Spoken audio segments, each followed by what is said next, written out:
views as a former political prisoner himself and what he believes this means. Roger Stone, thanks for joining us on this emergency broadcast. Alex, it's a very, very sad day for America.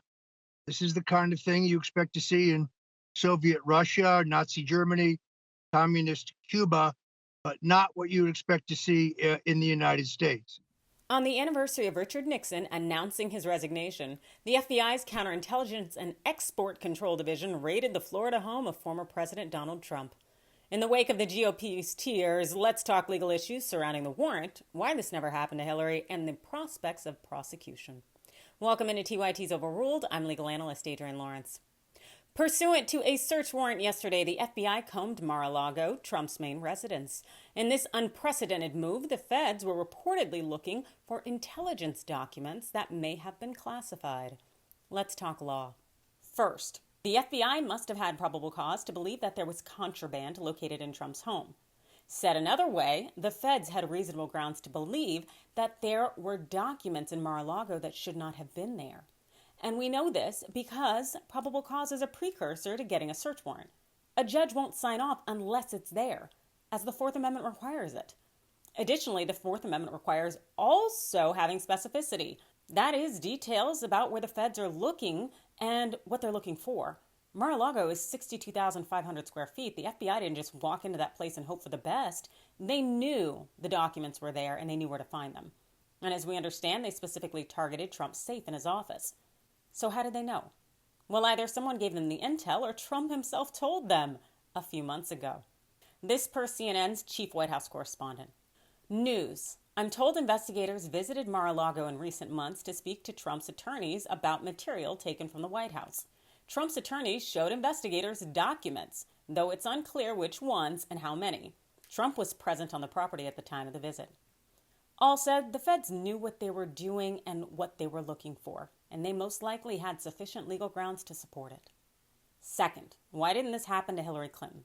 As you know, Miss Clinton was condemned for using her personal emails and email storage facilities to send and store messages, and it wasn't secure. But they didn't issue a warrant or prosecute her in any way, and that's because her team weren't acting in a way that were reckless or she wasn't intentionally engaging in criminal behavior. And also, Hillary wasn't being an ass.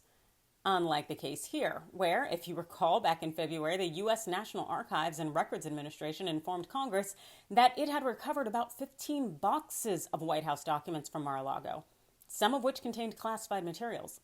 Trump knew he was not supposed to be in possession of certain documents and materials, yet he kept them at Mar-a-Lago. And even after those 15 boxes were removed, well, Trump clearly still had documents he should not have possessed there, as the intel provided by the CNN's chief White House correspondents confirmed.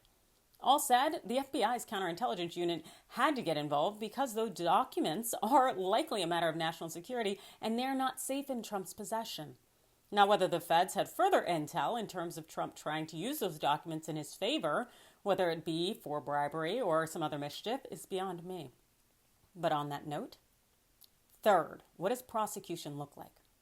Prosecuting Trump for a violation of document laws, it could be difficult, as the former president appears to be, the type who likes to abuse the legal system and dodge accountability at every opportunity. Even so, there are various statutes that criminalize mishandling of classified documents, including 18 U.S.C. 2071. Under this statute, an individual convicted can face up to 3 years in prison with a fine, but most notably, anyone found guilty of violating the offense shall forfeit his office and be disqualified from holding any office under the United States. That's significant, as it could possibly mean the difference between Trump running in 2024 and, democracy staying intact. But it's unclear whether this disqualification under the statute would apply to the office of president, because the U.S. Constitution outlines the qualifications one must meet to run for president, and it's supposed to be the preeminent document. All said, there are a lot of legal nuances here, and a court would have to decide them. And in terms of courts deciding, I can tell you that, all things being equal, the requirements are rather low in terms of convicting someone for unlawfully possessing government documents. Basically, so long as the documents are what they are and they're located where they shouldn't be, then that's it. The issue is not necessarily whether the documents contain specific information or would cause some kind of a security threat. As long as they've been classified in a certain way, well, then their possessor is probably in a predicament. But what do you think? You let me know in the comments below, hit that like and follow button, and thanks for watching.